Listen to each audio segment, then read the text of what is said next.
ROCKSALTMUZKAST experience. Aaron, Dave, and Patrick. ADP in the house. Yeah, he's not here right now, but as you said earlier, here in spirit. Yeah. As he always is, right?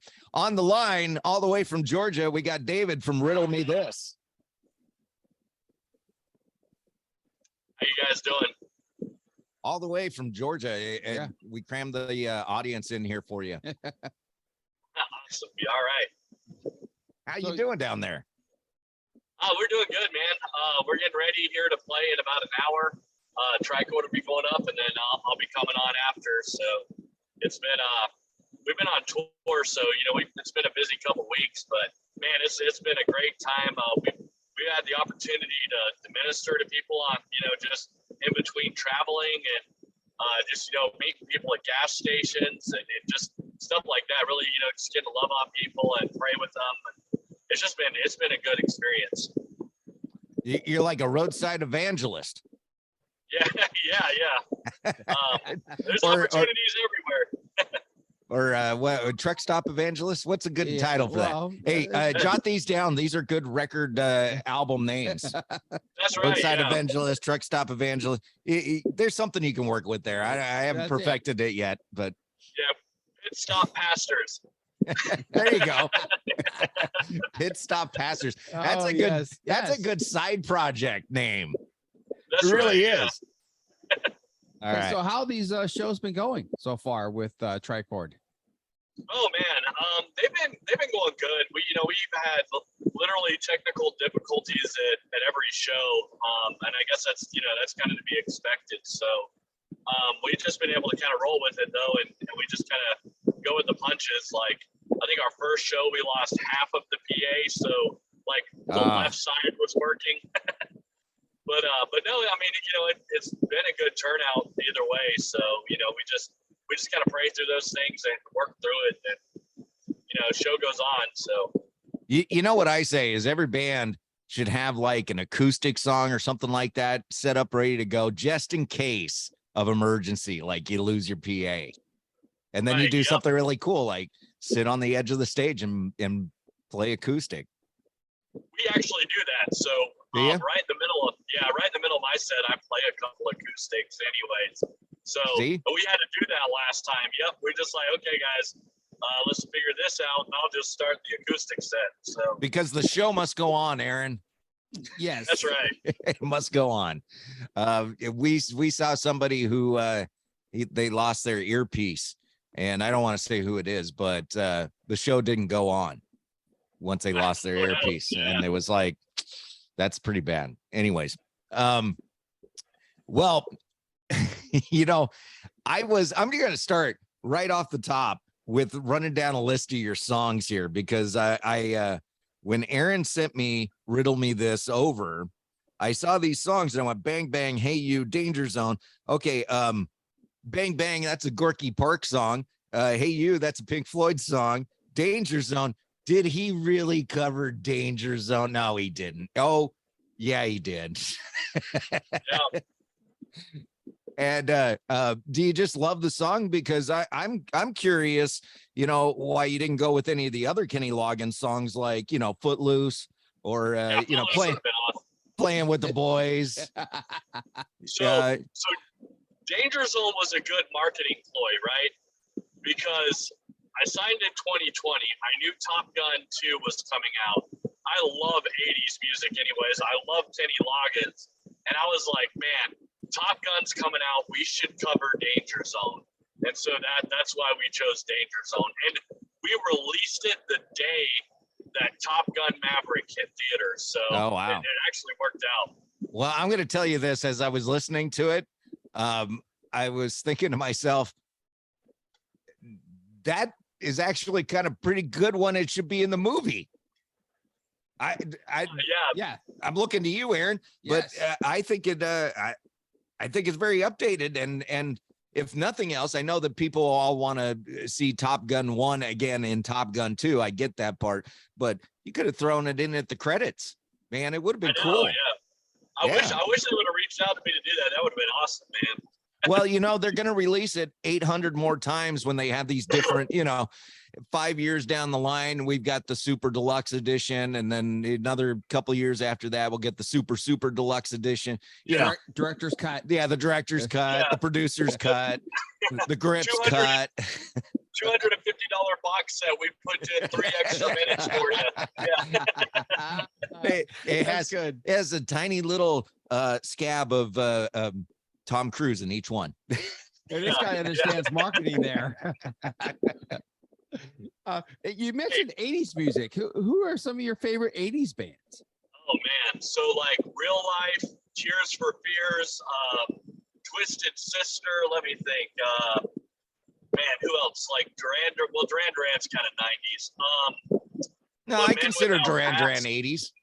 Okay, yeah, Duran, Men Without Hats. Billy Idol. Oh, dude, I love some Billy Idol. Yeah. Of course, Kenny Loggins. Man, Who doesn't love Kenny Loggins from the 80s, though?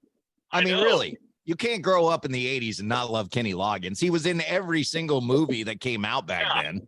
Yeah, pretty much they were like, Kenny Loggins, write us a song so we can make a movie. Right, right. It was Kenny Loggins and Kevin Bacon in every single 80s movie ever. That's right, yep. So no, good job on the Danger Zone, because I didn't hold out high hopes for it, but it delivered. Well, thank you. So I mean that in the best possible way.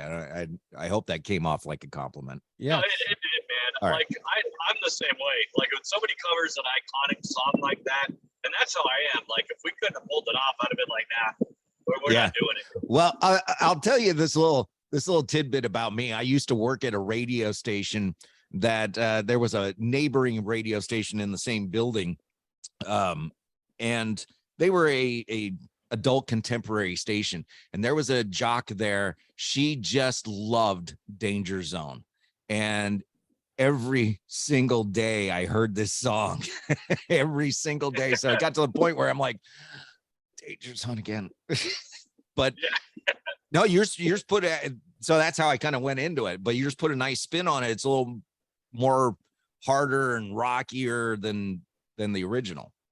Yeah, we tuned down like 2 whole steps. So it's almost like you have like musically, you have like a Korn cover of like Danger Zone, and it's, it just worked. I was kind of worried. I was like, I don't know if we should detune, but it worked. Yeah, no, it's very cool. So riddle me this. Are you a Batman fan? Is that what this is all about? Yes. So man, like I love Batman.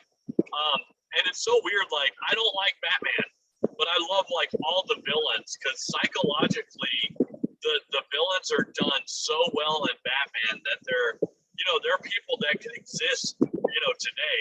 And of course I don't look up to, to people that break law and things like that, but just, for entertainment purposes and that whole good versus evil, like I don't know, it's just something about it. And the Riddler, I think, is one of the most underrated Batman villains of all times, because of course, everybody loves Joker, and I love Joker too, but like the Riddler just kind of flies under the radar because he has that same intelligence without the insanity of the Joker. Yeah, he's a little more crafty, where Joker's a little more in your face, doesn't care what, how things are going to turn out. He just knows it's going to bring chaos. So yeah, it's too bad that Patrick's not on, because we'd have a whole Batman thing going, but I got to know, favorite era of Batman. Oh man. So 89, of course, the Michael Keaton Batman, I think, was awesome. Really, I love every Batman that was there. 89, the Christian Bale series, those were good. I wasn't really a big fan of Batfleck. Like, I know everybody thought Ben Affleck. Like, Ben Affleck did a good Bruce Wayne, but he did not do a good Batman. See, that's what I say about Christian Bale. Did a great Bruce Wayne. Didn't do a good Batman. Not a good Batman, but this Pattinson guy, the new Batman. Woo! Yes, man, he nailed it. Both of them. He did. when Yeah. and the fact that he made Batman kind of human, he had his reservations and his demons and all of that.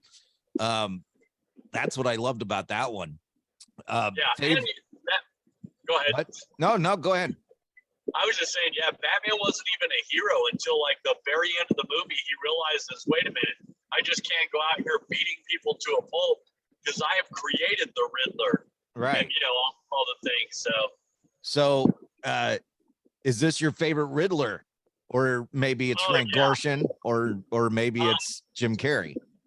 Gershon, so here's my problem with Frank Gorshin and Riddler. Frank Gorshin was fine because that was the time that it was in. I mean, everything was kind of campy and very comic booky back then. Jim Carrey, my thing with Jim Carrey is Jim Carrey can only play Jim Carrey.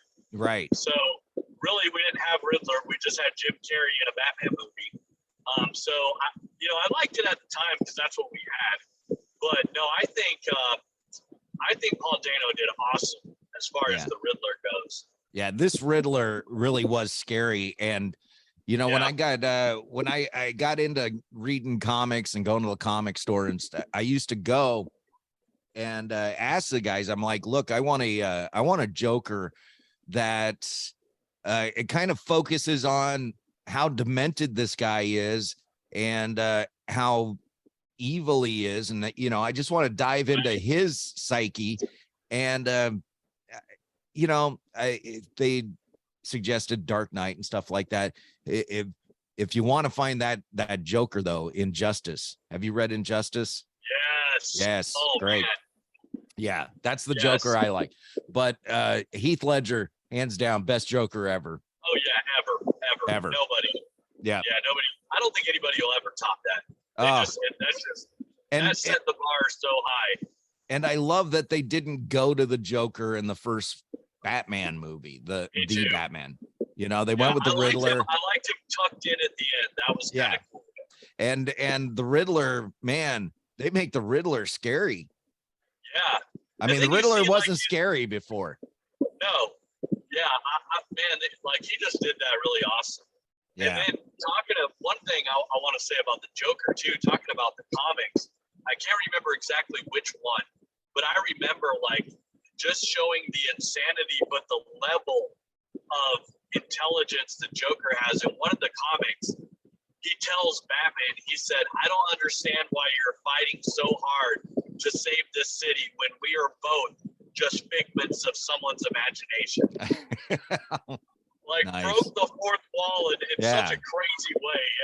Yeah, that's I don't know how I can top this, so let's just get into some music. What I wonder, you got a question? We're gonna play Father of Lies. You don't own me anymore. Tell our audience about that song. So I was basically a Satanist. I adopted a lot of Marilyn Manson's philosophy, and Marilyn Manson, his religious viewpoints he got from Anton LaVey, which was the founder of the Church of Satan. And so all that was basically self-worship.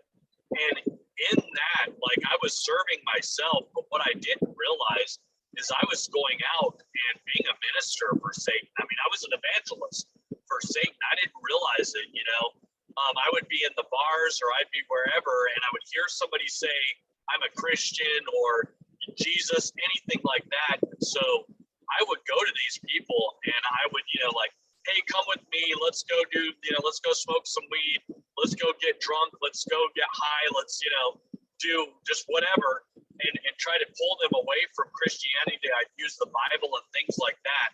So when I got saved and when I found Jesus, I realized, man, that's who I was. Like Jesus revealed to me the sick, evil person I was, and I didn't even realize I had gotten to that point. And it's so weird to think that I didn't believe in a God like that. I believed that there was God, but I just thought, God was just cool with whatever. So when you see man, look at the reality of what you were doing. You don't believe in a devil. You don't believe in a God in the way that the Bible says, but you're literally going out doing the devil's work, blind to it the entire time, not even realizing that's what I was doing. So Father of Lies was kind of my letter to Satan, almost saying, I am done with you. I'm done following you. I will never again, be in your corner and be one of your ministers. So it's a Dear John letter. Right. Yep. Amen to that. So here is Father of Lies on the Rock Salt MUZKAST Experience. Rock Salt MUZKAST Experience. Aaron, Dave, and Patrick. ADP in the house. Get some. Get some. It's studio audience. yeah, it's David out in Georgia from Riddle Me This, because you're a big Batman fan, but Absolutely. you're a bigger fan of, I don't know the dude's name that does the Riddler now. What's his name? You said it earlier. Paul Dano. That guy. Yeah. Yeah. more than Frank Gorshin or Gershon or whatever his name is. Anyhow, I digress. Hey, so you mentioned that you were like tapping into the whole Marilyn Manson philosophy and that sort of thing. And I will say this about Manson. I've seen some interviews. I don't think he's a decent human being by any means. I never have. But the guy is really intelligent. He's very intelligent. And so much so that, man, he could spin an argument back onto you. You could have seen him do the wildest thing on stage and he would spin it back to you. I mean, he's that good with his argument. But so you start doing a band and you want to be the antithesis of that. Is that essentially how it goes down? Yeah. It's like Manson. Okay. So Manson, like you said, being intelligent, he does these things where he says, look at me, look at me, look at me. Hate me, hate me, hate me. Right. And that made him famous. That's how he made it. But that's a gimmick. Whereas Riddle Me This does the same thing. It's like we play different genres to get your attention. But instead of look at me, it's look at Jesus, look at Jesus, look at Jesus. So like you have Christian music, you've got worship music, you've got contemporary music, and Riddle Me This to me is we're evangelistic. And of course our songs isn't what's going to save you, but every one of our songs points to the gospel message and it points to Jesus. And like you said, I'll throw in like Danger Zone. That's a dumb song about airplanes, But it's just to grab your attention. You want to make something that's pleasing that people want to listen to. But most people that listen to music, they'll dive into the lyrics and the philosophies behind the artist of like, what do you believe? What are these songs? What are they about? So, when somebody really likes a band, they're going to take the time and really dive in to find out what that band is about. So it's very important for me to make sure that, one, I'm not promoting myself and I'm not promoting Riddle Me This. I'm promoting Jesus. Well, if you promote Jesus, he'll promote Riddle Me This. He'll take care of that. I got a theory because, and I was just thinking about this again last night. There seems to be a plethora of Christian rock bands that are coming out right now. I mean, like every time I turn around, like I see a lineup for a festival and I go, oh, Christian rock band, Christian rock band, Christian rock band. The rest of these are not, but they're getting an audience and all that. However, you mentioned, and I can't think of the name of the band, but it just happened within the last couple of years. This band, they had said they were Christian for so long. Now they're saying they're not Christian, and the lead singer is split from them because he's not even Christian. He's something else, and it's just a mess. And I got a feeling that a lot of these bands are just doing it to get recognized at the moment, because back in the, I'm going to go back to the 80s because that's where I was a teenager. You had bands like, say, Motley Crue. They were on Elektra Records, and that was a big deal. And that's how you got heard. The Christian bands were Petra, and they were on Sparrow, they were on Star Song. which was like you could say Star Song, nobody would recognize that label at all. But what I'm getting at is that with the blurred lines nowadays of Spotify, Apple Music, all this stuff, I mean, everybody's getting heard more. Do you think that this might be the catch, the hook that a lot of these bands are going, hey, we can get noticed, we can get a built-in audience that's very loyal right now, and then we can build on that to get to the festival that we want to get to? You think a lot of that's going on? Oh yeah, for sure. And it's easy in the Christian music, world, especially right now, because one, like you said, there's a lot of bands coming out, but if you've got a different sound or, a different, almost like a gimmick, I would say, and with these bands that are doing that, that's what it is. They're using Christian music as a gimmick to catapult their careers. So, when you go out, and especially in the Christian community, we're very welcoming. We don't say, well, you say you're Christian, but I don't think you are. We say, oh, cool, you're Christian. And so we start listening to you if we like it. And then I think that's where, we get let down and hearts get broken and, people, we're just deceived. Under Oath, for example, build a huge fan base. And then something happened with them to where, some churches said some mean things about them or whatever. And then they're like, well, we're not Christian now because this church and that church and, that kind of thing. And yeah, go ahead. I've said the same thing about this show. When we started this show, I told Aaron that, if I get any pushback from, stuffy Christian types, you know what I'm talking about, the busybodies, I will shut it down real quick. If you don't like it, don't listen. That's fine. If it becomes too much of a hassle, well, then I'll shut it down. But, the thing with this, everybody jumping on the bandwagon per se, is they self-destruct at some point, like Under Oath, but what I don't understand is just getting to that point and going, okay, we're not Christian anymore. That was the lead singer of Hawk Nelson. There's been a few bands. Yeah, but the most recent one was Hawk Nelson. Okay, that's not the one I'm thinking of. I'm thinking of like a screamo metal band. Okay, that self-destructed, but it doesn't matter. You can pick your band. The ones that seem to weather the storm are bands like Skillet. I'm not going to go down a list. Just bands like Skillet, who who they are. We've seen them at festivals. They draw a huge crowd. They're a good show. I mean, he's got a podcast. He'll let you know how he feels. Yeah. I mean, so what I'm getting at is I think it's Christianity's become a bit of a crutch right now to prop a band up to get them the recognition that they want at the moment because the industry is so diluted. Right. Yeah. Yep.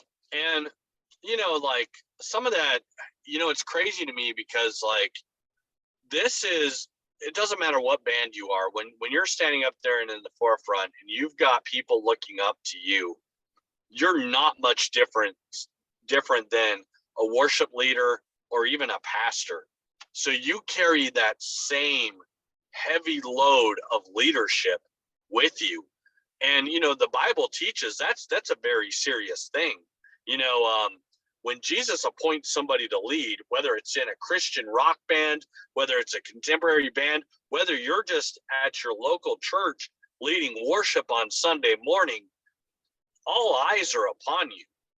And the things that you do, I mean, think of how many people that were following Under Oath that were maybe on the fence or, were like, well, I don't know if Christian's the right way. And then you have Under Oath that goes, well, we're not Christian no more. Oh, okay, cool. So then all this is just a joke and let's follow that. But then you got Dave Mustaine from Megadeth on the other side going, right. Hey, now I'm a Christian. And for some reason, this doesn't make any sense to me, but I'm in some of these Christian rock groups on Facebook And for some reason, the people in these groups feel that, oh, the barriers have been lifted. We can now listen to all of Megadeth's catalog because Dave Mustaine has come out and said he's Christian, while his actions show something completely opposite. Right. And you know what I keep thinking of our conversation here? I don't know if you've seen it, but there's an episode of South Park, Faith Plus One. Have you heard of this? Yes. Faith Plus One. And he, Cartman has made a bet that he can get a platinum record, if he does this. And he figured out, hey, there's a built-in audience with the Christian music scene. All we got to do is take these other love songs. We change the name in there to Jesus, and we release it. And they become this big hit. And Cartman's going to go accept his platinum album, but he finds out in the Christian music industry that it's gold, frankincense, and myrrh, not platinum. So he crashes the whole thing, and he lets everybody know what they're really all about. And the fans are disappointed, and they want the band. And this is kind of the moral of the whole story is the fans just wanted the band. They didn't care what the band was singing, and they proved it, because he took songs and just changed a word and made it this and said, look at us, we're Christians, but it always ends the same. Right. Yeah. Go ahead. I was just saying, and like we could complain about it all day long, but it's going to happen. And it's no different than, going to church and somebody coming up to the altar saying, I surrender to Jesus. I'm a Christian now. And then, 4 or 5 years later, you see them doing drugs and back in the bars where they came from. There's a lot of false conversions. There's going to be a lot of false teachers, and that's in everything. So, you got bands that will sit out there and they'll make fun of bands like that. Other Christian artists. Same thing with pastors. They will do things that when you see somebody who's teaching falsely or whatever, and then they'll start making fun of that too. And I don't think that that's right either. I think when you see that these kinds of things are happening, one, we know it's going to happen. Some of them are going to be Satan's people that are in Christian music. Some of them are just going to be lost people that are confused and didn't fully convert, or, didn't fully, go to Christ and surrender. So instead of making fun of these people, and instead of pointing fingers and saying, well, you're a false prophet, you're this or you're that, though they may be, instead of pointing fingers, we should be extending our arms and bowing and praying for these people. Yeah, I agree. And I want to see more Christian bands.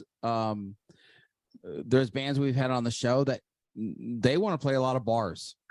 They're like, we're not playing churches. We want to play bars. And there's Christian bands that won't play bars, and that's their philosophy as a band, and that's fine. But I want to see more Christian bands play clubs, bars. I love Chaotic Resemblance. They're playing Rocklahoma the last 7 years, and they'll play wherever you want them to play. And I a lot of credit to them. We're just going to place, but we're going to be light and dark, and we know that, and we just got to pray up and preach the gospel. Well, I think that the Christian bands get put in this cookie cutter mold, of what you should be and how you should act and where you should play, and when it comes down to it, it's just like this podcast, your band, David. The McDonald's down the street is someone's, for lack of a better term, someone's business. Okay. And everybody runs their business a different way that works for them. So, what works for your band might not work for Chaotic, or vice versa. Right. And see, we're totally open to playing bars.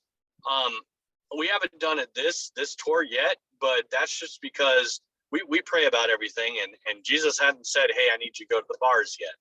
And I think a lot of that too is readiness. Spiritually, of course, and just song wise, I mean, that's a different atmosphere. So you have to play more music. You know, we can't just stand up there like we would in a church and be able to preach the gospel like you can in a church. And I'm not saying we won't do that. And I was talking to Charles at a Tricord, and we were talking about this. And I was like, you know, I will never compromise my music, and I will never compromise my message. You know, well, not my message, but you know what I'm saying, the gospel message, to appease a bar show. And so two things are going to happen when you play at a bar. And usually it's going to be the first one. And that is if you go in there and you do it right, you go in there and you present the gospel message, they're probably not going to ask you to come back. Or they might. And you hear those things several times. The other side of that, like you're saying, the churches, you know, are like, oh, you shouldn't go do this. You shouldn't go into bars. And like, man, like I just finished reading the Bible for the first time ever, like this maybe a couple months ago. And some of the things that I had learned, man, like I learned, like, one, you can't drink as a Christian ever. You can't touch a drink. You can't have a beer, nothing. That's, I'm like, I guess, very conservative Southern Baptist area where I live. And then come to find out, you read all throughout the Bible, alcohol is given to Christians as a gift from God, but there's a fine line between drinking and partying. You know what I mean? Like, Right. Even qualifications of a deacon says, don't be drunk with much wine. It never says, hey, don't touch it at all. You know, so, Right. And of course we would never promote that, you know, like we're not going to go out there because it's such a stumbling block for people, but that stigma carries, you know, so they're like, oh, a Christian band's going to a bar. Well, obviously we're not going to be going in there getting drunk with everybody, you know, so. Right. Well, you know, I can say this because I was brought up Southern Baptist. They're kind of nutty. Yeah. And they're really Yeah. judgmental. And it's now, if there was you know, if we all got up to the pearly gates and God said, all right, split up by denomination, I'd side up with the Southern Baptists. Okay, that's where I would go. But Right. you know, all my time spent in the church, man, there are a lot of people in those churches, and usually it's older women, but who like to point the Right. finger and just go, you shouldn't, God wouldn't, you are doing this. And you know what? It gets to you at first, especially because you said, you know, you went from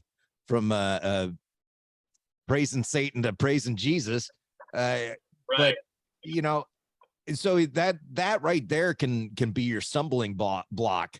But once you realize that, you can just tell them, have a nice day, in the most Right. polite, you know, manner, and just move on. Yeah, don't listen to those people. They don't know what they're Right. talking about, and they really are more of a hindrance than anything else. I Oh, know absolutely. they've got good And intentions, but the good intentions are bad. what is it? There's a saying, the road to hell is paved with good intentions, you know? And Yes. I'm not saying anything, you know, bad about that, but that's kind of what Bang Bang is about too. You know, it's talking about Christian persecution, but a lot of times we think of persecution from the lost, the non-believers. Man, more times than not, the lost people and the non-believers will be like, yay, Jesus. You know, they're maybe not followers, they're fans of Jesus, but they're all right. It's going to be more hurtful and more impactful when you're in a church and you've got, like you said, the little old ladies, the deacons, you know, sometimes even the pastors or whatever, saying, well, you know, you're wearing a Freddy Krueger shirt. You need to take that off and go home. Or, you know, oh, I saw you go to a rated R movie last night. You need to repent. You're going to hell. You know, that's crazy, but it happens. You know, something that sticks with me to this day, way back in the 80s, I'm going to say probably around 1985, I went to see the Choir. I'm sure you were there because you were a big fan of the Choir. Yes. At the Warehouse Ministries here in Sacramento. And I'm trying to think of the lead dude's name. Terry. Anyways, he was wearing a Tears for Fears shirt on stage, and that like blew my mind that a Christian band was wearing a t-shirt of a non-Christian band on stage. Because I was brought up in that Southern Baptist, and you didn't blur the lines at all. The lines were solid. Right. They were solid, and you didn't cross them. Right. And yeah, that's the same thing too. And they, you know, like, and it's so funny because we all sin. We all hang on to stuff that's secular. Even the little old ladies in church, you know, they go home and watch Murder, She Wrote, you know, or right. whatever. You know what I mean? So like, what's the difference between Murder, She Wrote and listening to Nirvana? It's both garbage. I mean, if you really get down to the brass wire of it, right? You know, so well, it's Burger King and McDonald's is what right, it is. Exactly. You know, it's enjoyable at the time, but when you go home later, you go, oh, I shouldn't have done that. Right. You know, you know, my dad told me we just got to live out our own walk. You know, that's right. You got to live out your own walk. And because someone does something doesn't mean you do it, and something you do doesn't mean they do it. You live out your own walk, and ultimately they have to answer to Jesus, not you. And so let them live it. That's my feeling on the right. Dave Mustaine thing. So the guy comes out and says, I'm born again. I'm a Christian now, all of this. And I didn't question it. I did the exact same thing that I did with the Buzz Lightyear movie, which is let's wait and see. Let's wait and see. And it didn't take long before a video surfaced of him just tearing up a roadie on stage with every curse word you can think of. Now, I get it. Maybe you're playing to your crowd, maybe whatever. But if you're going to proclaim, you might want to, walk the walk too. You know, I like Absolutely. Brian Welch. Brian Welch is, I think he's a Christian now, and he's associated himself with some right people. But he's like, hey, I still belong to Korn. I still got to, feed the family. And my obligation. Yeah, I have an obligation to the band. That doesn't mean, the other guys go out drinking and doing some other stuff after the show that I have to be involved in. But again, I have an obligation to the band. And if you don't like it, well, you don't have to listen to me. I got to tell you, I have been backstage at a Korn show, and I'm betting that it is pretty much like being backstage at a Disciple show. The band walks on stage. I mean, their bus was literally parked at the back of the stage. They walked out of the doorway, up the stairs onto the stage, and that was it. Nobody got to talk to them or anything. Now, I'm not saying Disciple is hardcore like that. I'm just saying that when they left the stage and they were gone. And that's kind of how Korn was. When they left the stage, they went straight into that bus, and the bus fired up so they could get on to the next date. So I don't think there was a lot of partying with Korn, at least not now, maybe back in the day, but not now. I think that everybody, as you get a little older, you start to see the signs, and clarity comes to you, and you try to make sense of everything that's going on in the world around you. And when a scripture pops up on your Facebook, I'm speaking of a real thing that happened to me this morning. When a scripture pops up on your Facebook and explains everything that's happening in the world, or at least you can apply it to what's happening in the world, you go, wow, how did I not see that one coming? Right. I just wanted to point out, though, you got to be who you are.